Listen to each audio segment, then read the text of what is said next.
అందరికి నమస్కారం. మీ వేణి యాదవ్. ఏంటంటే భార్య భర్తల బంధం ఎలా ఉండాలి అంటే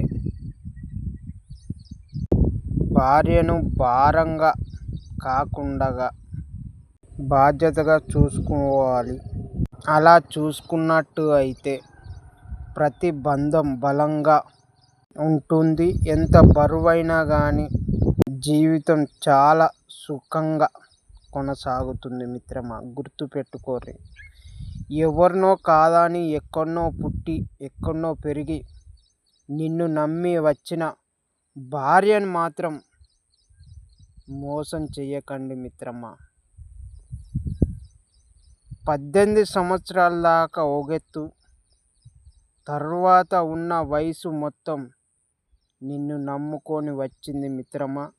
కన్న వాళ్ళను, తోడబుట్టిన వాళ్ళను, తల్లిదండ్రులను ప్రతి ఒక్కరిని విడిచిపెట్టుకొని వచ్చి నిన్ను నమ్మి వచ్చిన భార్యను మాత్రం మోసం చెయ్యకండి మిత్రమా.